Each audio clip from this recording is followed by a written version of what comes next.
Ladies and gentlemen, this is a real treat here tonight on Sportswire Radio, the number one global radio station where not only all wrestling matters, but all sports matters. And I want to obviously thank our guest here because our guest is a man. When you think about the long history of Sportswire Radio, when it was the Sports Report and Sportinarium, because our guest here not only is going into the Hall of Fame in a few minutes, in the Sportswire Radio Hall of Fame, but he was one of those founding fathers of Sportinarium, which led me at the time, a New York podcaster, a guy that was doing these interviews and pretty much in my home and just talking about what was going on in the world of just New York and maybe college athletics to go worldwide and international, to be heard and interviewed in countless countries and interview boxer after boxer, wrestler after wrestler, and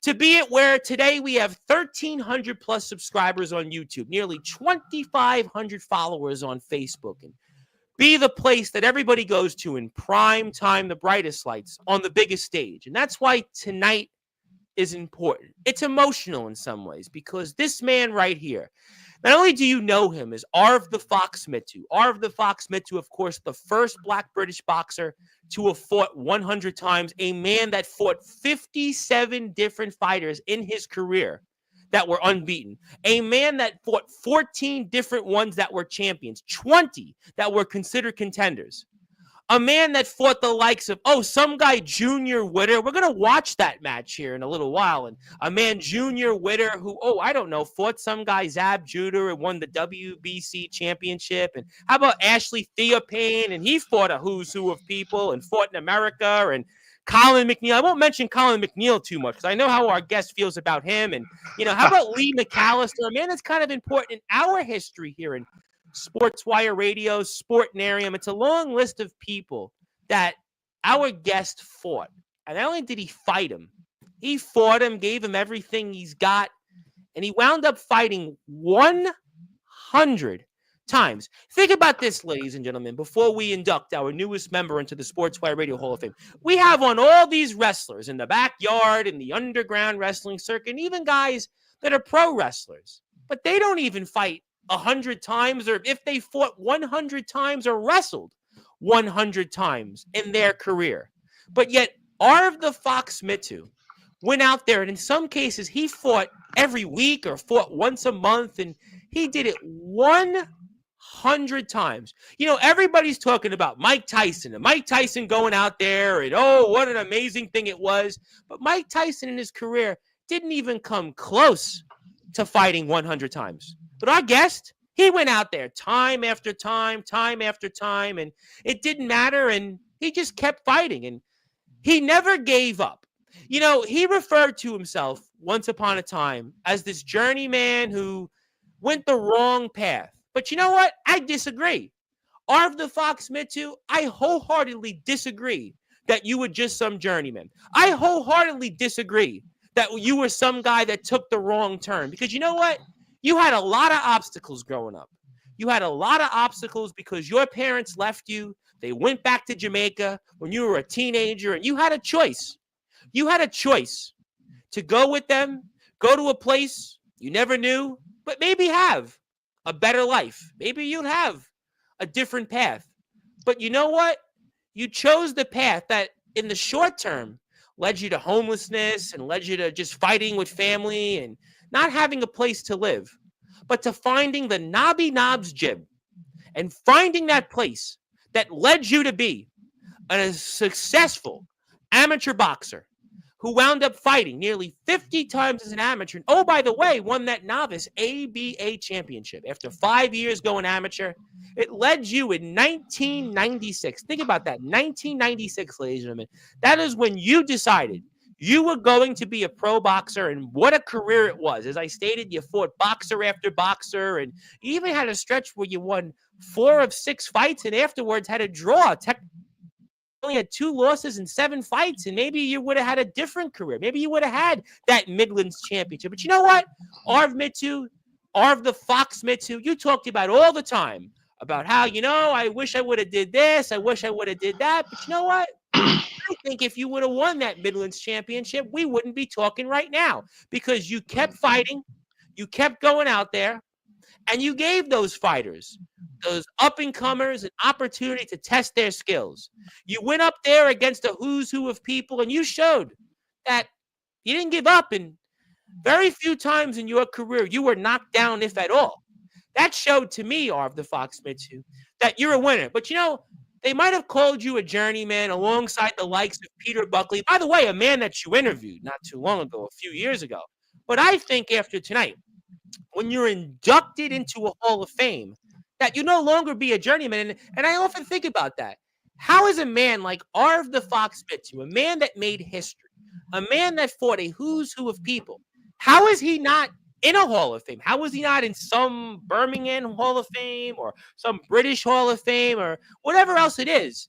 But we changed that tonight because we're going to put you in the Sportswire Radio Hall of Fame. But it's also important to me that you're in this Hall of Fame because when I think back, and I think back to my own journey, which in many ways is kind of like a journeyman. I am kind of like a journeyman interviewer. I mean, I've interviewed, sure, some big names, R.P. Davis. Really, R.P. Davis is an important name because you and Trevor Lakey interviewed R.P. Davis, but that was the interview.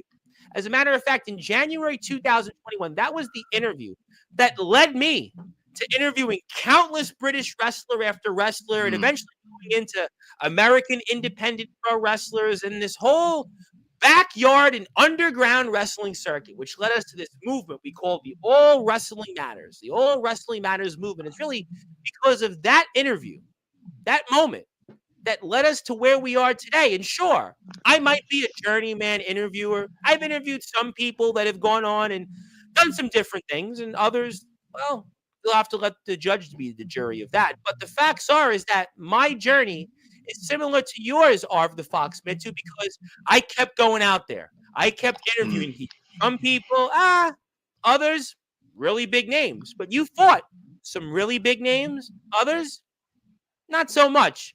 But the facts are, is all of what you went through, I think at least in a very short way, will be worth it tonight when we make history. I like to, before I do a couple of things, though, I like to read off a quote. It's a quote from a legendary wrestler, Scott Hall, God rest his soul, who was Razor Ramon. He was also in the NWO, which is a very historic group in wrestling history. And his quote when he was inducted into the WWE Hall of Fame was this: "Hard work pays off. Dreams come true. Bad guys don't last, but bad guys do." Arv the Fox Mittoo, your hard work is finally going to pay off. You might have had bad times. You might have been a bad guy, but you're going to be remembered here in a few minutes as the 95th member of the Sportswire Radio Hall of Fame.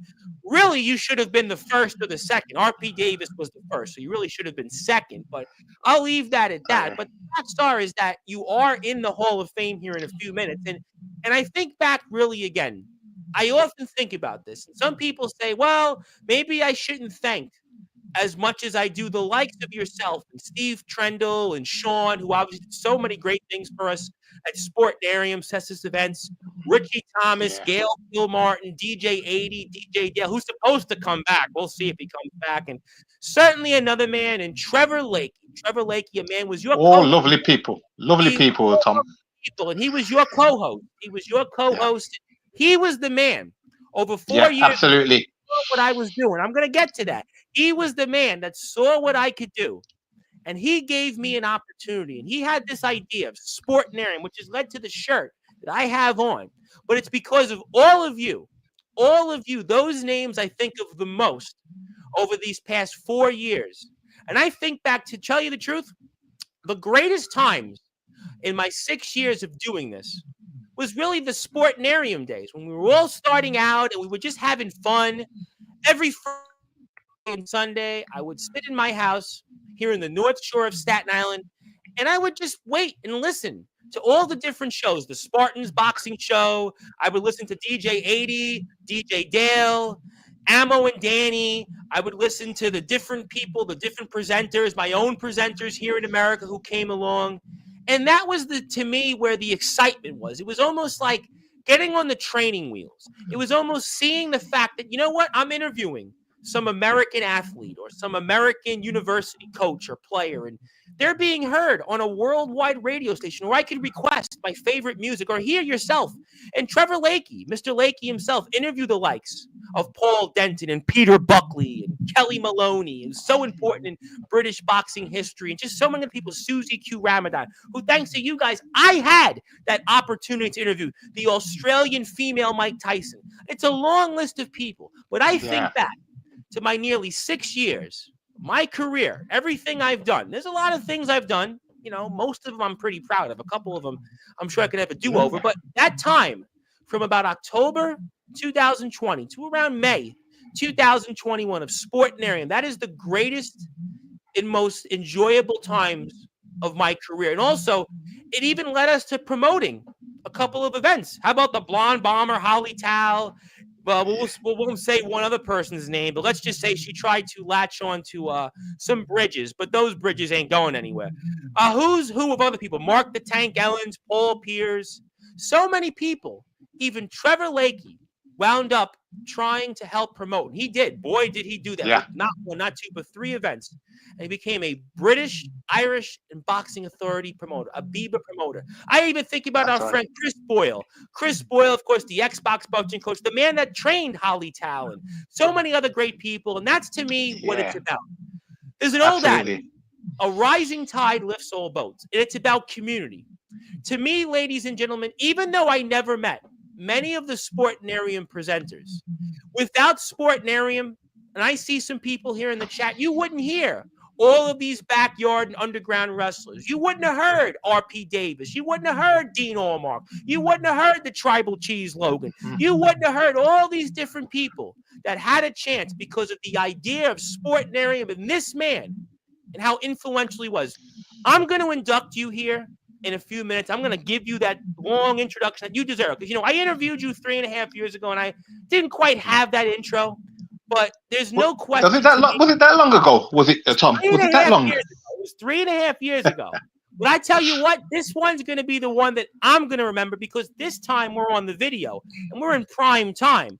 But I like to say 2 more things before I officially induct you into the Sportswire Radio Hall of Fame. And the first one is that, to me, your career in boxing is what you're going to be remembered for, undoubtedly. But to me, in my personal journey, I'm going to remember you most for what you and all those presenters did for me at Sportinarium, because I wouldn't be here with that. And the second thing that I always remember is that if you ain't got a base, you got nothing. And Sportinarium was that base that gave me that opportunity to be here, and to have accomplished what I've accomplished. Trevor Lakey, I don't know how much you think about Sportinarium, Steve and Sean. I know there was a lot of presenters that came and went, but if you could take solace in one thing, in addition to promoting the 3 shows you did, I'm still here. I ain't going anywhere. Ladies and gentlemen, I can go on and on and on about our guest. He is a man that is certainly forever in history. He was one of 7 children of Jamaican immigrants that came here and came to the UK and basically became a guy that not only was the first Black British boxer to have fought 100 times, he was a great parent for not 1 but 2 kids who've gone on to do so many great things. He's been a great husband. He's been a great father. He's been an outstanding worker for track maintenance for Network Rail. And he has made us all proud, ladies and gentlemen, now as the 95th member of the Sportswire Radio Hall of Fame, our 5th member in our 9th class. But before I officially congratulate you, Arv the Fox Mittoo, I know you fought 100 times. You fought in some big shows. You've had some big matches. But I'm going to give you now that introduction that I most certainly guarantee you that you didn't quite get in the ring. And if you did, it ain't going to top this. Ladies and gentlemen, it is my great honor to induct the newest member of the Sportswire Radio Hall of Fame, our 95th member, the legendary Arv the Fox Mittoo. And let's give him now that introduction in prime time, the stage, the platform that he most certainly helped build in Sportswire Radio. So with that,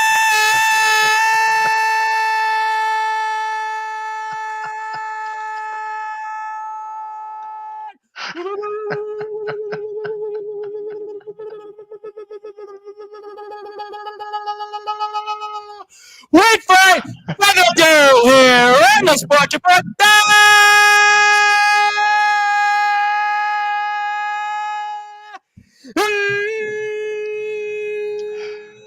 Number one,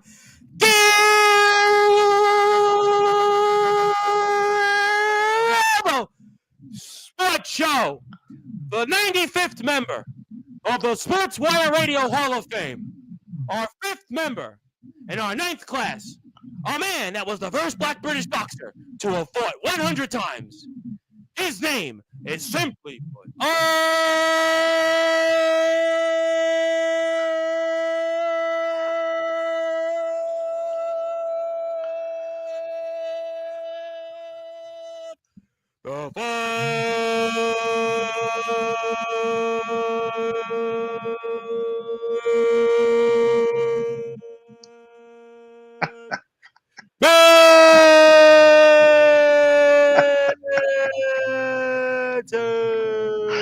Congratulations, my friend. You're the newest member of the Sportswire Radio Hall of Fame.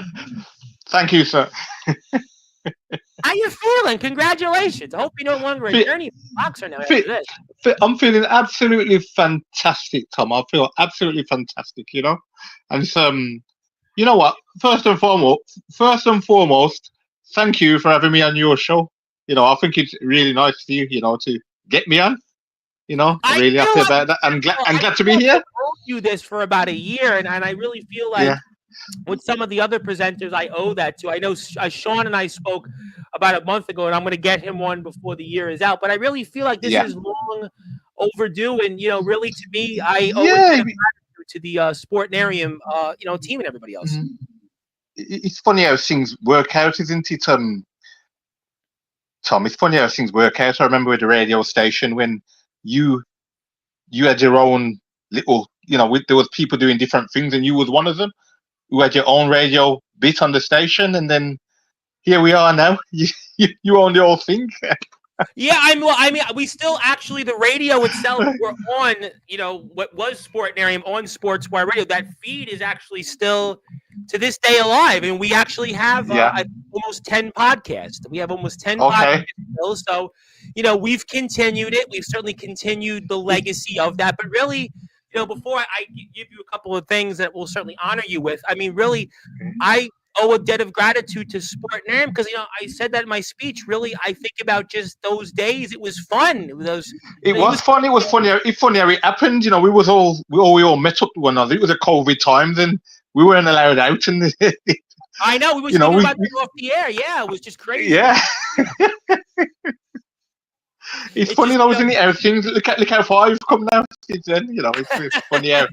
But really, I really loved, you know, like I gotta say, like, you know, I really enjoyed just hearing the different presenters, being in the group chat, learning, you know, about the different things. You know, we spoke about, you know, football around the world. You know, you and Lakey did boxing. We had DJs. I thought the DJ stuff was so cool. You know, we had like a nice little niche. We did UFC. You know, obviously some of the Americans started to come in here like myself. And, you know, we covered different things, wrestling. And I really, to this day, it's really because of you and obviously the presenters and obviously Mr. Lakey as well. I got a chance to go into wrestling. You know, RP Davis, I interviewed one guy before that, but RP Davis was the one that led us to all these things. And, you know, to this day, like, I don't know if I would have continued without Sportnet. I mean, I think I would have. But right now, today in 2024 on December 1st, I don't know if I'm here. I don't even think I'm as relevant. I don't think people, you know, I would have just been some guy in, you know, my home. I don't know what fate would have took me, but it's a special moment, and you deserve to be in the Hall of Fame. And, you know, you shouldn't be recognized as a journeyman boxer and this guy that fought people and they said, you went out there 100 times. You know, I have wrestlers that come on my show and go, yeah, I wrestled. I did this. And they wrestle, what, 15 times a year? 10? You wrestled, you boxed 100 times. I mean, you took somebody's shot 100 times. And it's really 144 fights because you were an amateur for over 40. That's amazing. It's an amazing stat. Yeah, you know, it is amazing. It's funny how time goes, and it's funny what I done because it wasn't my intention to do or go down the route I went down. And it's only now, Tom, now that the journey's well over, that I realise how it goes and what my part was to play, even though that weren't my intention to play the part what I played in being a journeyman, because it's not what I intended to be. Honestly, it really I weren't. know you wanted to be a Midlands champion. I know that you wanted to Yeah, go out there. yeah, something different. A Midland or British at least, But I didn't know I was an opponent, and you have a. I'm just the opponent, so I wasn't meant to win. I didn't know it goes like that, and you fight your heart out trying to win when I wasn't meant to, because I was the opponent. You got your fighter who sells the tickets. He's the one who's meant to win. I'm just a guy from Birmingham going down to London or wherever I'm going for him to But win, you not know for what, me to though? win.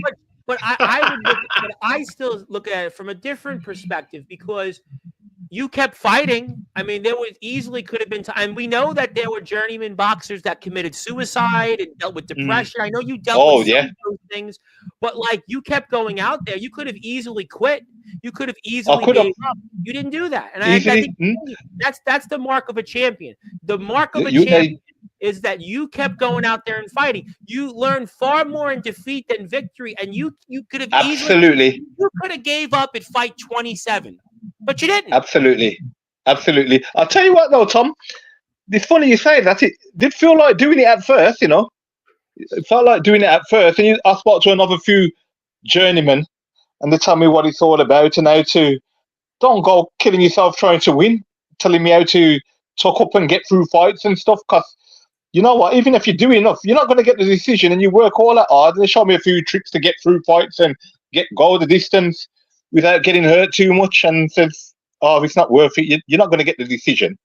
So do things the way we do it. People like the likes of Brian Coleman, Peter Buckley, Anthony Anna, Paul Wesley. I mean, Peter Buckley, a man you and Lakey interviewed, Mm, 300 times fought. And I think that speaks volumes to me. Like, that's why I don't buy into this thing, oh, the win-loss record. I mean, because we talk about it here on this platform all the time. I don't buy into the whole win-loss record because you kept going out there. You kept going out there, yeah. and you did not give up. And I think that's a moral because I get a lot. I know you don't know a lot about wrestling, but I mean, I get a lot of these wrestlers come on here, and some guys are like, yeah, I got a belt, and others, it's like I got to win. But I think if you keep going out there, that's the moral of the story. And I think to have fought 100 times, and you fought a lot of big names, Junior Witter, Yeah. Anthony Payne. You fought people that did go on and have that success. Theo Payne and Witter. I mean, there's Nadim Sadiq was like 25-2. I mean, you fought people that did have that success, and you can make a case that like without you, guys like you, those names wouldn't have been where they were because you gave them those reps.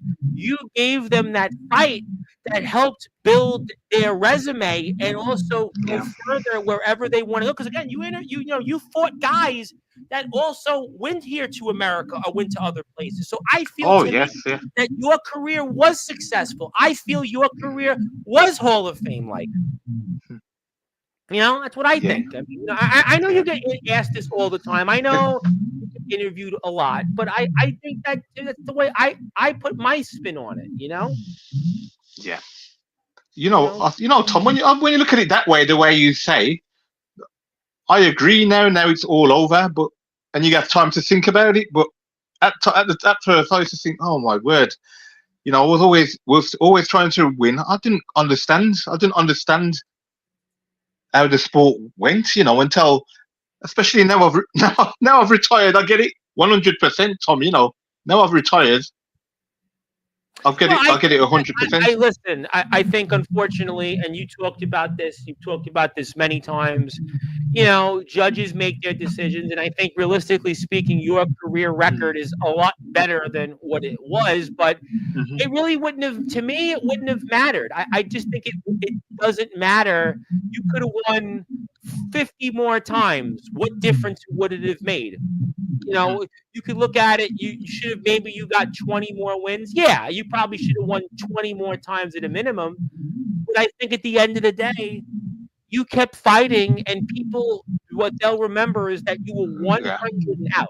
You were 100. Now, on Instagram, by the way, go give Arv a follow. Do me a favor. I see some people here in the chat. I see we'll get to them in a little bit, but that's Arb's page. Go out there and definitely give him a follow. You can see a who's who of people. There we go. We see him at the Boxers Hall of Fame Awards with Martin Powers, another name a lot of people know, and Duke McKenzie, another name people definitely know him if you're in the boxing know. Just some great photos you see Arv with. Just we missed the dreads, but he still looks great. He looks the same. You look great. I mean, Becky Ferguson, we definitely know here from the old Sportnarian team, and just some great stuff. And how are you feeling these days? But how is the health, by the way? How are you feeling right now? You know what, Tom? You know me. I'm absolutely fantastic. You look great, by the way. You could still go maybe another. Thank you. That means a lot. Yeah, Tom. My health is fantastic. The only thing is I had to have a hip replacement, which I feel fantastic now. But I had a lot of pain. I was going through a lot of pain in my hips, my thighs, going down into my feet, and I couldn't walk. It was terrible. It was really bad. Honestly, Tom, the pain was so excruciating. It was so bad. And the minute I had that operation and woke up, the pain had gone. How about that? I had a bit of soreness, but that didn't last very long. And now I'm absolutely fine, pain-free, and I'm all right. You know what I mean? I can walk fine now. Like I said, you look great. I mean, you look like, I know you've been away from the sport for almost 20 years, but you look like, you can still throw a few punches. Tom, what? I didn't want to have kids while I was boxing. So when my lad was just before my lad was born, I retired. I mean, he's over 19 years old now. So that's how long it's been. Right, where's the time gone? And he just turned 19. Happy birthday, right? He just turned 19. He was 19. Well, October. Yeah, he drives as well. He drives. He's a barber. Well, he's a barber. Dreads. He should have cut your hair anymore. Yeah, so he's 19. I got a daughter. She's coming 15 as well. So I got one of each, one boy, one girl, and they're sound as a parent. To have a family because you were fighting as much as you did. So to be fair, you were still working that work rail and you were fighting at the same time. So to really have a family, I was. That would have been a major commitment. I mean, a major sacrifice. Yeah. You know what, Tom? What I've always thought, like, if my dad was a boxer, I wouldn't have liked that. So what I've done, I thought, enjoy my boxing while I'm on my own. Well, the wife was with me, she was always with me, and I've always thought to myself, I'll when I finish the sport, then I'll think about having a family. Like, but I was with the wife. We've been together for years. Like, but I thought, wait till I finish the sport, then I can concentrate on the family thing. Because I thought, if my dad was a fighter, I wouldn't like it. So I didn't want to have kids. Sure. And be fighting at the same time. So it's a major commitment. It's a major. Yeah. Like I said, and you were out there and you fought literally on your career average. If you you do the math, right? You fought 10 years, you fought 100 times. Realistically speaking, you fought, I mean, basically once every 5 weeks. That means you averaged in your career once without. I know you had an injury earlier on in your career. Yes, I did. You would have fought probably average-wise. You would have then fought without the injury more than once a month. So there was no way that you really could have raised a family. No way. No, that's what I thought, and it's exactly what I thought, Tom. I thought, I can't do this. You know what? I always took my hat off to people like the likes of my friends Peter Buckley and Brian Coleman, because they had kids in the fought on, and I used to think to myself, I never asked them. But in my mind, when I saw them, I thought, how do you guys fight? How do you do it? I think it's the addiction of being out there. There's for example, Ric Flair, a lot of people know, kept wrestling, and even though he retired. I mean, I think with guys like that, Peter Buckley is an example who fought 300 times, who you interviewed. I think it's just you're out there. It's almost like the adrenaline rush. You're addicted to that rush. And I think that also the money was good. The money was definitely good. Not to get into those details, but you get those purses and you're living a certain lifestyle. You're comfortable, and See, this is the thing, Tom. You see, what I didn't realize is that being an opponent, you're not just the opponent, but you ain't got to worry about selling tickets. If you're the now it's a different world. I can tell you. If you're the main guy, you've got to sell tickets. And I didn't realize that. Well, I'd never had to do nothing like that. Isn't it enough pressure as it is, Tom, having to fight being nervous with all that and train and prepare to do these things, isn't that hard enough?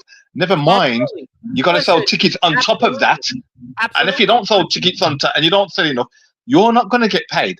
So when I look at it, I'm glad I took the. I used to say, Tom, oh, I wish I was always in the winner's corner and be the, you know, be like that rather than be the opponent, because I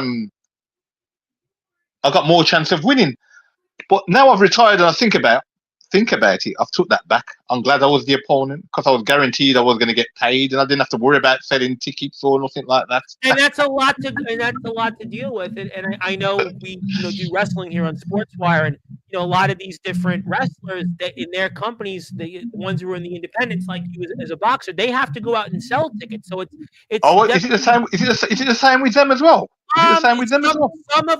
Some independent companies that come on here, they do have to sell tickets. The guys have to go out in the community. They have to go out and shake hands. They have to go stand in front of the Market Square, and they have to sell some tickets, because if you don't, you don't get paid. Really, what you want to obviously keep drawing. So you didn't have to worry about those things, and I think that you were able to still have the career that you had, and I think it's a testament to you just in who you are. And I think, listen, you had a lot of pitfalls. You had pitfalls as a kid, with your parents.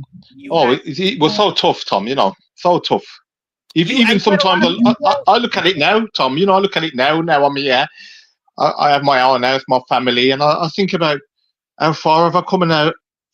Feels like I know I've done well, but I feel like it's luck. I've been lucky to just keep trying my best. I believe in that. I believe in luck. I do believe that you have to have some luck in life, because everybody's going to go through different things.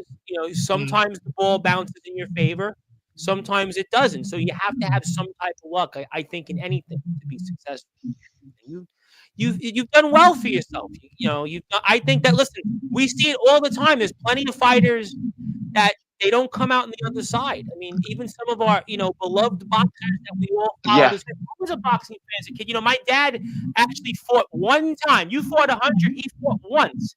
His record was 1-0. And he's like, all right, I'm not going to do this anymore. I'm not going to be a boxer. But you I think that shows that, you did come out on the other side. And I did want to give you, I have a couple of things I want to give you. So the first thing I want to give you, because I know I hear this all the time. You do interviews. You go, I got a few awards, but I didn't get that championship, the Midlands title. But I got something for you today on this day, December the 1st, 2024, because on all Sportswire radio platforms, it is Arv Mittoo Day. So congratulations on that. Because I'm going to give this to you when we're off. I'll give you the physical copy, and this will be for all of our platforms on YouTube, sportswireradio.org, which used to be sportradio.com, X and Instagram, Facebook, Twitch, you name a platform we're on. It is Arv Mittoo Day. It's the first of 2 awards I got for you. So I can't make up fantastic that is. I can't make up for the fact that you probably got screwed in about 25 fights of yours that you should have won. But at the very least, give you this year, and congratulations. But thank you, Tom. That's very, very nice of you. What do you miss? What do you miss most, though, about fighting? I never asked you. Do you miss anything at all about going out there? You know what? When I went into boxing, when I got into boxing, Tom, I know at some time you start, but there's got to be an ending. So, like with a lot of my friends, they always say to me, "Do you miss the boxing half?" And I say, "No, why? Do you?" And they say, "Yeah, they really miss it."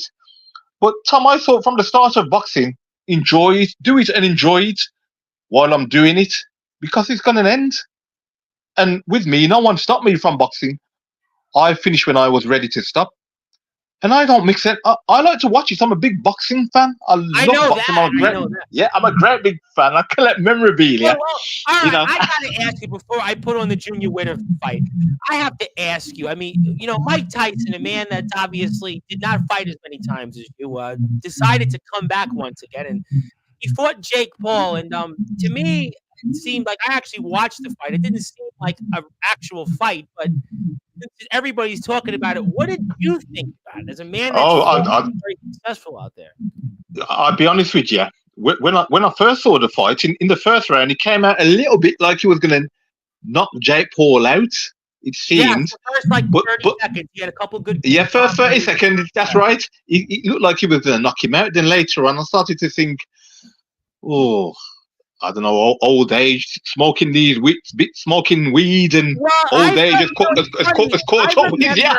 I remember when we had Sportnarium, and if you remember, Mike Tyson had fought Roy Jones. I remember on the station we were talking about Yeah, that. Mike Tyson looked great, but he looked absolutely brilliant. he looked great. But in this fight, his legs looked rubbery. He looked like his arms were like made of rocks. It was just like I don't know. But then you know what, Tom? I was talking to someone, a friend of mine. He's a window cleaner, and he was saying, I said, "Did you watch the fight, Neil?" He says, "Oh, but I didn't bother." I said, "Why was that then?" He says, "Oh, because there was clause in a lot of things. I know that the gloves had to be 14 and not 10. I know that, but what I did not realize, and you tell me if you knew this, Tom, because I never knew this. Did you know that he weren't allowed to throw uppercuts? Because I never knew that. It was in the contract. I would say I didn't know about that. Well, so my again, my hypothesis is that because remember the fight was supposed to happen a few months ago, but Tyson had an injury issue. So I'm imagining that the Texas Athletic Commission here in America, there had to have been some type of agreements to let this fight go on because Tyson still at the end of the day is 58. Yeah. 58. I mean, and Paul's 27. So, I would have to think that's why that there were things that, he couldn't do in that fight or Paul couldn't do to him. Because obviously after like the third round, it was like Jake Paul could have knocked him out. But it seemed that way, didn't it? And I'm thinking now, I thought it was because it went down on his record. I'm thinking that's a proper professional fight. But now I'm thinking and hearing things. I'm still thinking it was a bit of a. It still weren't a free fight, was it? It was like there was rules, and this caused it not to be a real fight. Like I thought it was going to be a real fight. How about this? A real fight would be 3-minute rounds, right? We had two minute rounds. I mean, you had 2-minute rounds. I mean, a fight would be three. I mean, a real fight would be what, 12 rounds? 3 minutes. 3 minutes. A real fight would have been that. Rounds is like an exhibition, which is, by the way, what they labeled Mike Tyson and Roy Jones 4 years ago. That was an exhibition, but this one was considered to be a fight, which would make you kind of skeptical a little bit. That's right, because Tom, that fight with Roy Jones, that was more like a fight. This fight was more like the exhibition, wasn't it? Absolutely, 100%. Do you agree? I definitely agree because I think that fight there looked like it was almost like there wasn't a flow to it, and it just didn't make sense. And it didn't. Did it? It weren't really. It was like after the first round, it just seemed like you didn't know what you were watching. Is it meant to be like this, or is he just got old overnight? Because I don't know how long it was since he fought Roy Jones, but he was nothing like that, was he? So I can tell you because I referenced Sportnarium that happened in November of 2020, so about 4 years. 2020. Okay, so 4 years. Oh well. I can say in boxing, your career can deteriorate just like that. I mean, your best time of your life could be. Think of it this way: he was 54 then, now he's 58. So you have to think about it from that aspect of it. Okay, 54, 58. That's a lot of time. That's a lot of time to go back. It is a lot of time. Also, Tom, like for instance, Muhammad Ali, he was never the same when he came back. When he done time because he wouldn't fight the war, so he was locked up. When he came back, even though he was still good, he was never the same as he was. People don't realize that. Right, because he was more. His footwork had gone. He was flat-footed throwing his punches. He weren't moving in and throwing his shots and getting out.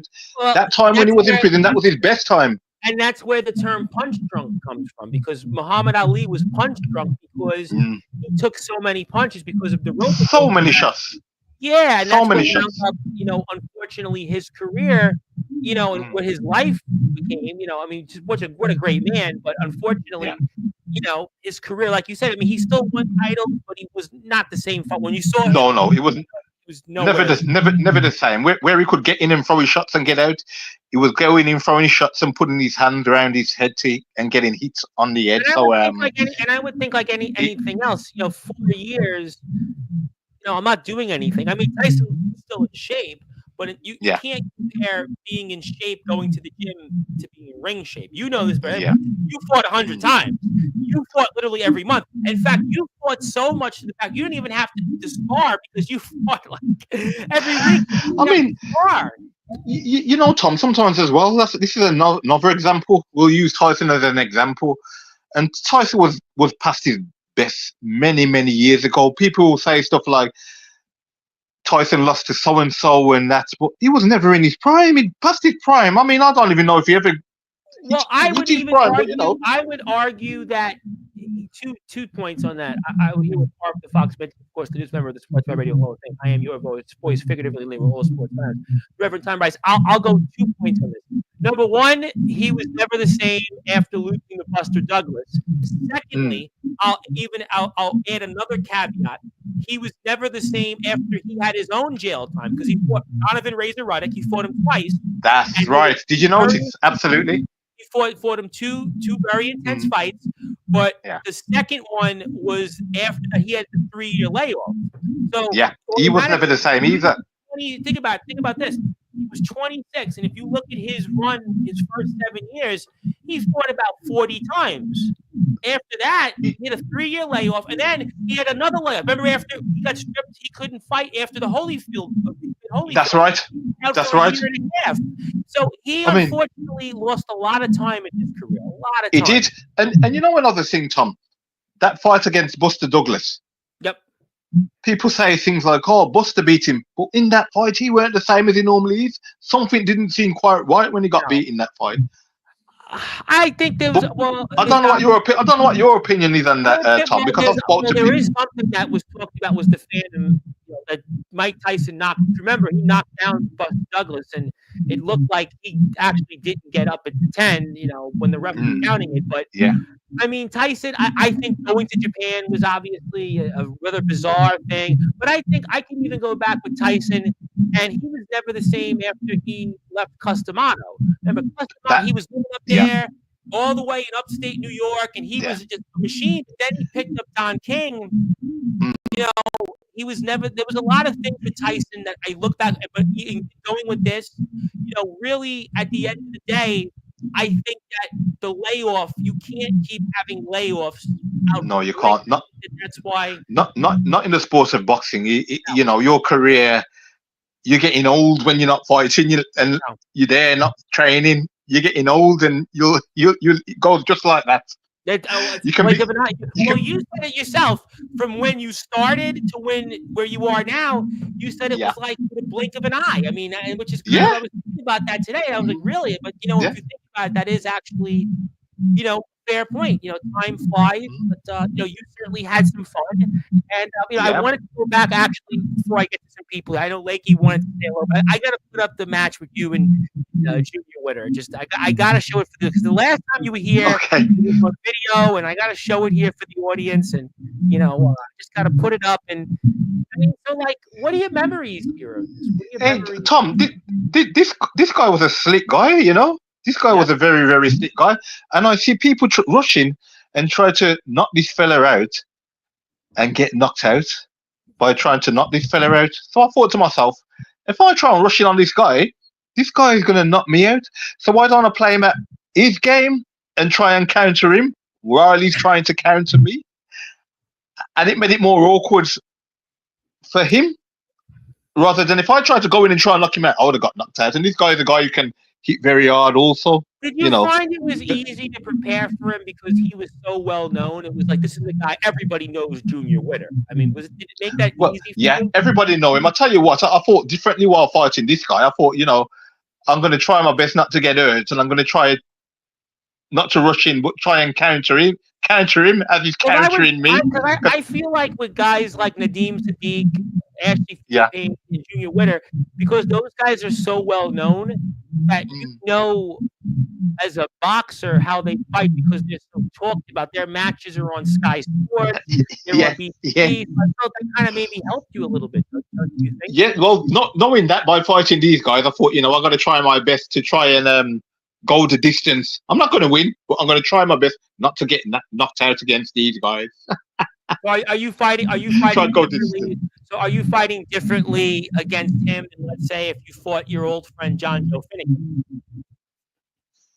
John Joe Finnegan. The thing is with John Joe. John Joe was sort of a little bit heavier than me.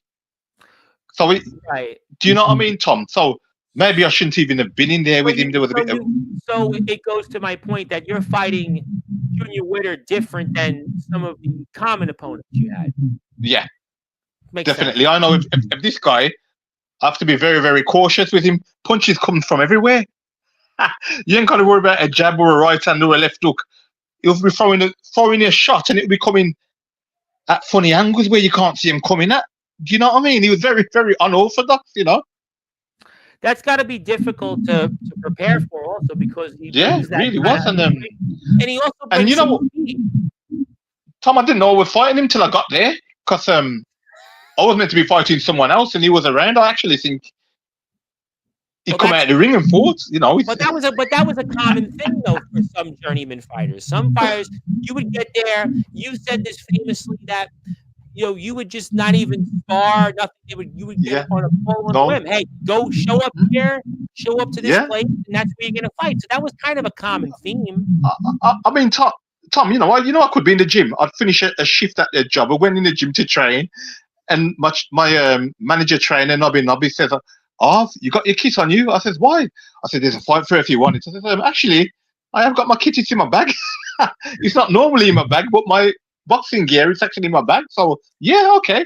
And we went down to Bethnal Green. Would love you for that, because the wrestlers, So the old adage in wrestling is always to bring your gear with you. So you brought your gear. So that was like about an hour or two notice and gone straight to a fight. Well, I mean, you're doing your best. You're holding your own here with him. And, Yeah. you But did your best. this guy was a serious fighter. Oh, he was. Listen, I mean, this is the guy that fought Yeah, Sabuda. Yeah. And even he was a British Commonwealth European, and he's he won the main WBC title too.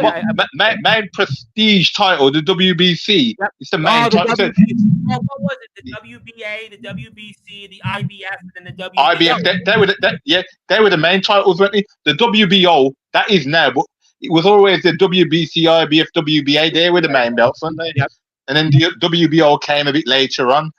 They were always the main belts, and everybody always wants the green belt. They're the WBC, even though I think the WBA was there before the WBC. I think the you're WBC right. seems, yeah, I think it seems to be the most prestige one, doesn't it? The WBC, like what everybody wants that one, and that's the one what he won, and not many people what wins that. They normally win something else, but he won the main belt, the WBC one, Yep. How often? Yeah, some fighter.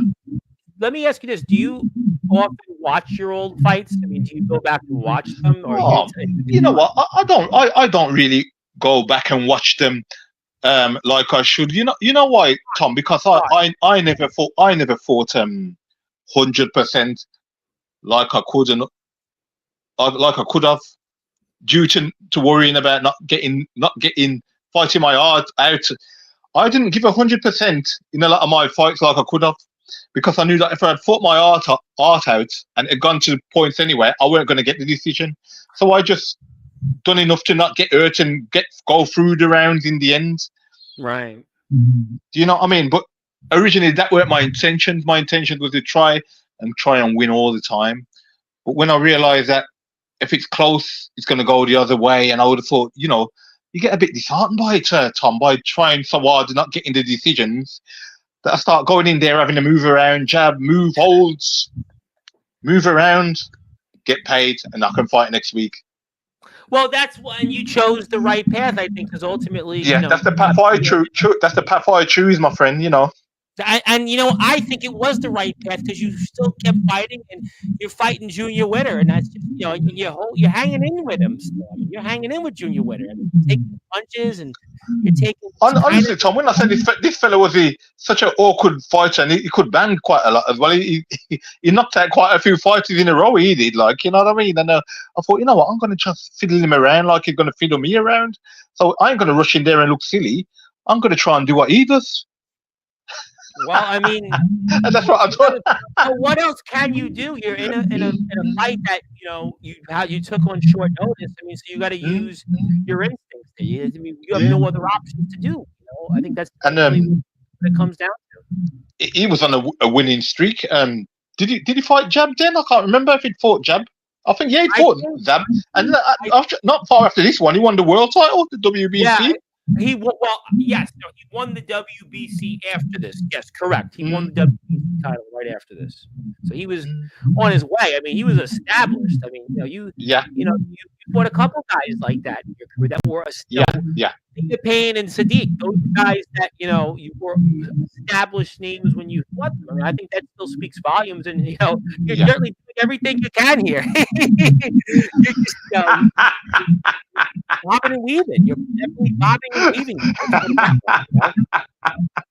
And he's kind of Oh smiling. dear. Smiling. Yeah, yeah, yeah. He enjoyed it. Do you ever run it? Do you ever run in? Do you ever run into some of the fighters you fought in the past? Sometimes Tom. Sometimes I do if I go to like some of these meet and greets or what they have up at a place called Cannock in the Midlands, about Okay. 25 miles from where I live. It's called there's a place called Bar Sports where they do these meet and greets, and sometimes I go Okay. there, and sometimes I meet guys I fought in the past, or occasionally if I go to boxing shows, you'll see people who you fought in the past of, years ago. They look nothing like they did back then, like mind you, but yeah, quite a lot. I bump into quite a few of them.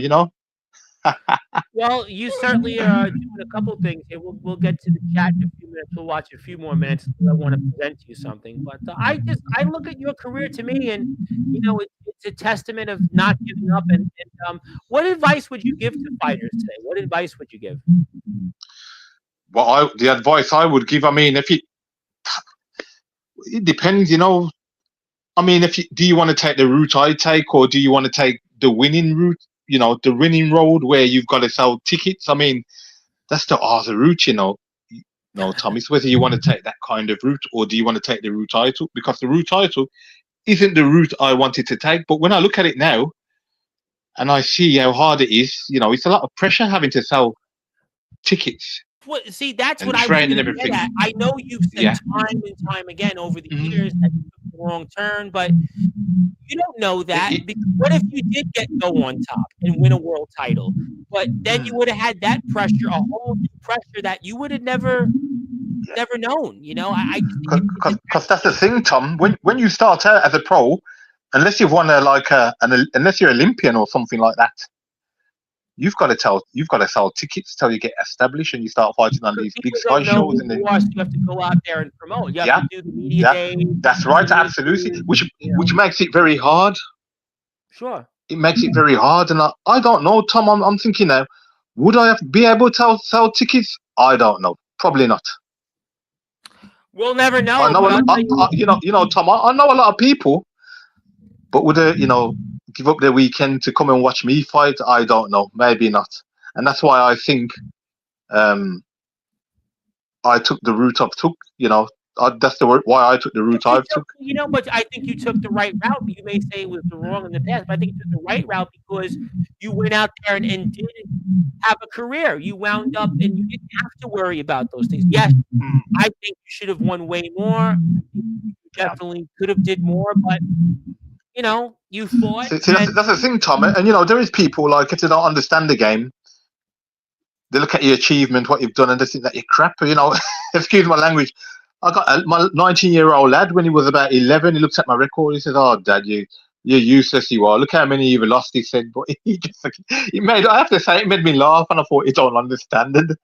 But see, I look at it the completely different way. I look at it and say, "Wow, that means he kept going out there." I think to me, there's an expression in sports that you were good enough to actually continue. So to me, I think the record's a lot better than what it seems because what it actually tells you is, wow, you know what? Arthur Fox, he was good enough to keep going. So he fought well enough in his fights that people thought enough of that they wanted to continue to fight you. So I think that you did do something right. I think, and this is the way I look at it. I know people are going to say what the record is, but I think to me, you just kept fighting. I think to me, that means more than like what people would think, because I think if you really know And sports, that's how I look at it.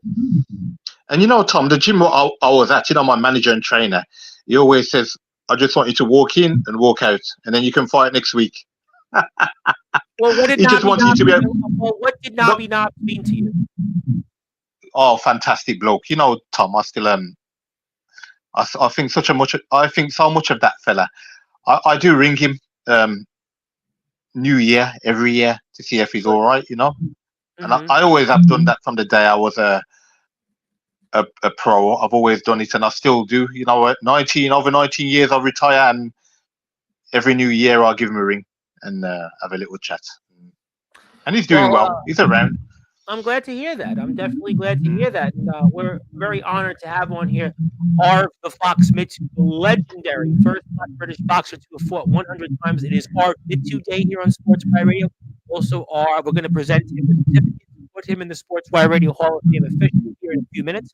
Let me get to some of the people here in the chat while we're doing that. I want to say hello to Zilla. Zilla would like to say hello to you. She says, nice to meet you. My buddy Ethan Dixon, training out there in the Colories in the UK for wrestling, would like to say good evening, and yes, very Good evening. Ethan. Hi there.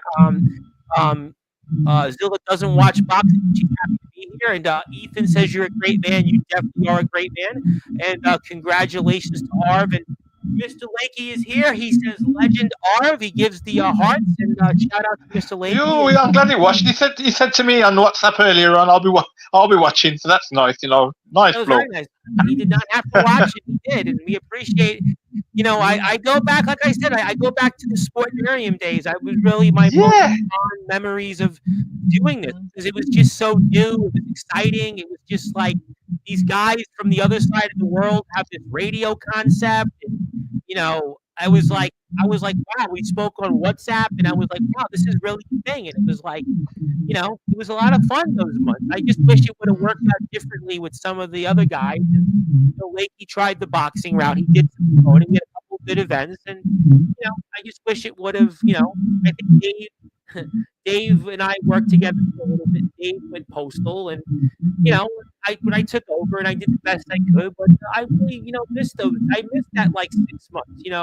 I don't miss COVID, but I miss just going back Friday nights, Friday, Saturday, and Sunday, listening to all those shows, and I would keep like the link open and listen to everybody, and we would put shows would come on, we'd go live, and I have the DJs. It was fun. It was just good times. I remember. Great times. I gotta say, I really miss those times, because Yes. I've had some good times here with the YouTube chat, but I think those times were really. Yes, hi to Lakey. Even just jumped on. Hope I haven't missed much. No, you definitely didn't. You're a legend. You definitely are. James Taylor, the legendary James Taylor, was here earlier. Wanted to say hi. Zilla says hello. Happy belated birthday to your son. Happy with that. Yep, all great stuff. Yep. And we had thank you for everybody here in the chat. And I'll be here later on tonight. And we'll be here at 9 o'clock. We're here now with the legendary Arv a little while. I mean, obviously you have this amazing career, but I know you did some interviews with Lakey. Do you want to go back into that, or? Yeah, you know what, Tom, we're supposed to be doing an interview, but you know what? To be quite honest, Lakey's been a little bit busy. To be quite honest, but we're meant to be interviewing a lady, first lady to win a Midland title. Oh wow! Vicky Wilkinson. I did have a word with her, but we haven't got round to doing it. But that I want to do, because you guys were good at that. Good little. She won this title, Tom, and no one's never interviewed her. The first lady to win a Midland title in the Midlands. Wow! And no one had interviewed her, so I thought maybe we could do it. And it's just finding the time. I asked her would she do it, and she said yeah, she's fine to do it. But we have not yet done it. I think you guys had a good little back and forth. I think that the back and forth. And then Tom, sorry to cut you, Tom. The thing is, you know what, then it seemed easy, and we seem to have plenty of time to do these things, and now we don't seem to have much time. you know what I mean? It's weird. In the COVID, we seem to have a lot of time to do Oh, everything. COVID was just that was all we could do. That was the hobby. Yeah, That was and that now was it the seems to hobby. find a bit of hard time to do anything. It's funny now that's gone and everything's back to normal. Well, it's not, because COVID's still there, isn't it? But it just seems a bit hard to do what we were doing like back then in the COVID, where we was always on it every day doing these interviews, and now we don't seem to have time to do it. Yeah, it's tough. It was just it was a lot of time, and it takes a lot to do these interviews, preparation, scheduling, and it's not easy. And I trust me, I've been able to pull it off because the demand is there. But you have to be able to have a family and work, and and Lake did a hell of a job doing things like this together, and battle. Yeah. We had so many great moments here, and we did a great job, and a lot of history there. And we see certain people fighting, we'll move away from. Just a lot of great stuff that he was able to do with the station, and I definitely look forward to maybe seeing you guys do some more interviews. Yeah. The history of Lakey and our, Mark the Tank Allens. I interviewed Mark the Tank Allens. That guy was just a big deal at the time, and that's this page. We want to thank everybody there that gave us the support and opportunity to see some of the amazing interviews you guys did, and just great history. Just the history there. It's still pretty wild, and what you guys all did, and just a lot of great stuff. Carly, I interviewed Carly, Susie Q Ramadan. Oh, lovely lady, Susie. Lovely people, lovely. Yeah. Sound problem is probably on Arv's end. That's the Tribal Cheese who's from your way. He's the legendary Tribal Cheese. He is wrestler turned TikTok and Instagram influencer. And we're talking with Arv the Fox Mittoo, the first Black British boxer to have fought 100 times. He fought some guys like Ashley Theobald, Junior Witter, Siddiqui. I mean, you fought some really good games, and congratulations to you, Arv, because that's the official certificate. There you are. You're in the Hall of Fame, and I'm going to give you that certificate when we're off the air. And just thank you. Tom, means a lot. Thank you so much.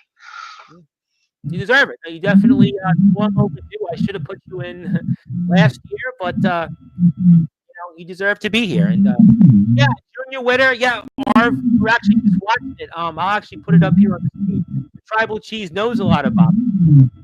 He's a wrestler in his own right, and Arv fought Junior Witter. He actually fought him, and it was an amazing contest. He fought Junior Witter. He's here on Sportzwire.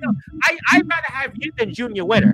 I think what Arv know. If Junior Witter asked me to do this, I'd rather have Arv Mittoo than Junior Witter, because you're here in the Hall of Fame, and he fought him. He fought Team Siddiqui, Ashley Theobald. I mean, you just fought like so many people. Just what an amazing career that you've had, and I'm so happy to get a chance to honor that, and just get a chance to see what's to come. Hopefully do more. I mean, hopefully do more interviews, because I don't think you're going to. Well, Tom, I think we are going to do me and Lakey, when you get ready, do a couple more. I think, I don't know, because like I said, there was someone I wanted to interview, so it's whether we get the time, because everyone seems to be busy. Well, time is certainly of the essence, and I guess before I get to closing thoughts and ask you a few other things here, again, we are here with the legendary Arv Mittoo. If you want to follow Arv on Instagram, by the way, definitely check him out. I would highly recommend that you do that right here. So check him out on Instagram. That's his Instagram page. He is 100 and out, and here you go here. Check him out. All the great people. He is an absolute legend here. Yeah, we're all too busy, but we'll get those interviews. Definitely will get those interviews done. And I guess if you don't want to do them, maybe I'll because everybody comes on. You don't want to do them, but maybe what, I absolutely would do that. That we wouldn't be where we are without Sport Area and now Sportzwire. So of course I have my shirt even, but absolutely, of course. You let me know when you want to do this. Make it happen. That'd be a lot of fun. That would be a lot of fun. Like I said, Dale's supposed to come back. Dale's finally got new setup equipment, and 80's alive and alive Blue Moon. So yeah, maybe we'll do some boxing interviews. It's about time I cover boxing instead of wrestling. No, we love wrestling, but boxing just as much. So, but if what's something in boxing you're looking forward to most coming up before I get to close it? Anything in boxing you're looking forward to coming up right Me? now? You want me to? I'm looking forward to the rematch. Alexander Usyk v Tyson Fury. Yes, yes. And Tom, I will say, you know what? What? No one seems to. I don't know if it's because they're not really keen on him or what, but no one ain't giving Tyson Fury a chance. Where I actually think he will win. I actually think he'll win this rematch. Oh, I think. But nobody else ain't giving him. Everyone's saying, "Oh, Usyk will win. He'll win easier this time." But I think in the first one he messed around and got clipped and he got beat up in the end. But I think if he concentrates and don't mess around, he will beat Usyk. I don't know what's your opinion. So you know, it's fun. I was waiting for you to say this because I knew you were going to ask me. So my answer is sometimes, and better than anybody, when you fight the first time and you fight a certain way, but you saw what happened, now you look to make that adjustment. And Fury now is in a position he's never been in before in his career, so that might actually give him a chance to maybe come back here and win the rematch. He also put some people to silence because everybody used to him as a celebrity, larger than life person. But now, because of what happened the first time, and he's in a different position, that might give him an opportunity to come back here and prove people wrong. That he's still got something. Yeah, absolutely. But Tom, if you look at it, everybody I speak to, I say, who do you think is going to win? Usyk will win. Usyk will win easier this time. And nobody just don't seem to give Tyson Fury a chance. But my humble opinion, I actually think Tyson will win this time. I might be wrong, but it's what I think and what I feel. I'm not. Listen, Arv, you'll knock me out. So I am not disagreeing with you. And Lindsay obviously certainly agrees, and I agree too. Because again, you know, I do think there is something to that you know, you fight the first time, you have a certain mindset. You're not fighting that way, or you have that mentality. Now you've been knocked down a bit. You know, people kind of think you have left, and that could certainly be Fury to give him enough fury to maybe win here. See, Tom, what I saw in the first fight was Fury doing really well, but started to mess around, and that was the problem. That's when he started to lose, and that's when he nearly got knocked out from playing around halfway through the fight. But the first few rounds, I thought he'd done very, very well, and he won them. Well, we're gonna find out. I tell you what. I mean, you know, that's definitely a fight that I'm looking forward to much more than I was looking forward to Tyson and Paul. I tell you what, that's definitely something that I'm sure we'll have we'll have a lot more to to look forward to. But Yeah. I hope so. I mean, I think it'll be a great fight. Honestly, I think it'll be a great fight, and I really think me too. It's exciting, and I've always loved boxing, and always have a soft spot for boxing, and that fight's going to take place in less than 3 weeks, so that's a great way to bring it to the year and holidays. So hopefully, you'll be watching, and you and Lakey will be talking about it. Maybe got it on here, and I do want to also point out one more time, it is Arv Mittoo Day on Sportzwire. So missed that.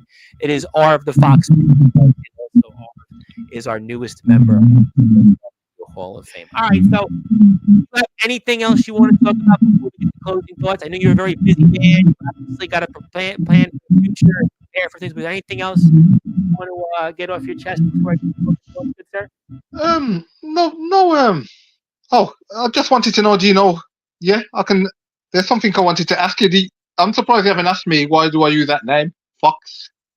Well, I do know that Arv is. Did I tell you already? I forget. I don't know if I told you. I know that your real name was Orville, and that obviously. No, my real name is Arville without the O, but yes, it's an A. You then everybody you kind of like weren't for it, but then you kind of like were just like, I'm gonna go with it. I'm Arv, and I think like your debit card or something says Arv Mittoo on there, right? Yeah, people when I was a child, people would call me Orville, and my name was Arville. Well, I don't know if you know this, Thomas, but in the UK, there was a bloke who used to have a green bird, a puppy, what they used to call Orville. And Oh people yes, used to call I have me, heard that. Yes, I have heard that. Well, that's and people used to call me that little bird. I used to absolutely hate it, so I decided not to call myself Arville anymore. Because sometimes when you tell people your name's I think Arville, they call you Arv though, Orville. but I think Arv is a good. If I was a promoter, Arv sounds better than Arville. Yeah, Arv the Arv. Fox Mittoo. You got a great wrestling name, by the way. If you ever want to go into wrestling, you got a great wrestling. Arv the Fox Mittoo. I mean, it sounds good. It sounds like, yeah, all right, I can go out there and I want to see him, and that sounds great. I mean, you have a wrestling, you have a good wrestling too. Not to put you out there in the wrestling world. And Tom, the fox bit was when I was a child. I used to suck my tongue, so my older brother used to call. He used to like a fox. I haven't heard you mention that before. That I haven't heard you. How have you not? I didn't know you sucked your tongue. I used to suck my tongue a lot. I still do it, but very rarely now. But when I was younger, I used to do it a hell of a lot, and I used to like Why? pull a bit of Why a would you face. do that for? What possessed I you? don't know. I used to just get comfort from doing it. Sucking my tongue when I was a child. Well, I mean, I guess you had I don't know. Maybe nerves. You nervous? What they used to say was you bite down on you clench, you grind your teeth. That was a sign of nerves. Maybe you were nervous. I don't know. You just like I don't know, like a being on your own. I used to just get comfort from it being on my own when I was a child. Sucking my tongue. It's a weird thing, but it's a true thing. That's what I used to do. Right, because you wound up winning the novice ABA championship. You wound up fighting 100 times. You wound up fighting 57 different fighters who were under years. You wound up fighting 14 different world champions. And, you fought 20 who wanted to be in a late today. Then got to run. Glad the in-laws. Good to hear you both chatting. Yeah, we're gonna close the show very shortly. So definitely thank you for that, lady. Thank you for all that you've done for me. Thank you for all that you've done for the boxing community, and I definitely hope that we get in touch soon. But yeah, I mean, let me ask you one more question. If you want me to? Do you have any regrets in your career? Not in the win-loss, on the championship. Do you have any regrets in any fights? Regrets at all? At first, what I will tell you, the old career thing when I was going into it, I thought, gee, what's going on here? But in the boxing, no, I don't regret nothing I'm glad I done what I done. Even though it wasn't what I wanted to do. I actually thought that maybe I could have won a million or a British champion at least. Yeah. But you know what? The way my career went, I'm happy. Because you know what? As well as being a professional boxer, it's all about making money as well. And the route I took, I probably made more money if I had done if I was a British champion. I think that is also a measure of. I think that you went out, you provided for your family, you went out there, and I think that you also made a name for yourself. You gave your kids the opportunity to have a better life. You were motivated by what you went through. You were motivated by your own parents' struggles. Even when they moved, with the hurricane right after the hurricane, I think that hurt the house anyway, and the roof, and you went through a lot. I think you were motivated by those struggles. And you gave them a better life, and you are remembered now because you're in the Sportzwire Radio Hall of Fame, and you are here, by the way, on YouTube. Hit the sub button for Arv. We've got another new subscriber. It's Arv Mittoo. Arv MITTO. So it's Arv MITTO. Hit that sub button for him. Content on there. Just a lot of there. Got some interview stuff. His own career. Just a lot of boxing fan. Just go out there and follow Arv Mittoo. Man is so much support. I mean, amazing done, and very happy to see you here back on Sportzwire Radio this time here on the video. And I wasn't going to pull up the last interview we did, but the last one was just in no video. But this time we got it in video. Got it in history, in our history. That's the most important part. And thank you, Arv, for everything you've done. Thank you. And closing thoughts. Anything you want to share before we sign off? Yeah, I want to say, Tom, you're a top man, and I'm glad I met you when I did meet you. In a funny way of how we all met. It's a great way. It's a funny way, and but I'm glad we met too. And I thank you for all that you've done for me. And Arv, likewise, Arv MITTO. Arv, thank you to everybody. I definitely want to get you back. Maybe I'll get you back here after the fight. I'll tell you what, maybe we'll do this after the Yeah, absolutely. I would love to Yeah, I would love love to to. do that. That'll be fun. And that's Arv's information. Go out there and follow him. We're so honored to have had him here. We'll give you we're off the air. This is, ladies and gentlemen, the newest member of the Sportswire Radio Hall of Fame, first black British boxer to have fought 100 times. Arv the Fox Mittoo. My name is the Reverend Tom Bright, to avoid figuratively, we're all wrestling matters. It's on Sportswire Radio. I'll be here 9 o'clock. Justin Parsley and Soldier GD. And I'll be here tomorrow to be announced. Button for me at Sportswire Radio. Support Cestus events. Support R2. Support Lakey and the gang. Thank you to Gail, Richie Thomas, Sean, Steve, Chris Bro, Xbox Box, everybody that was there from those early DJ Dale, DJ 8, everybody else. Thank you and good morning, good afternoon, good evening, wherever you are on and up. Sportswire.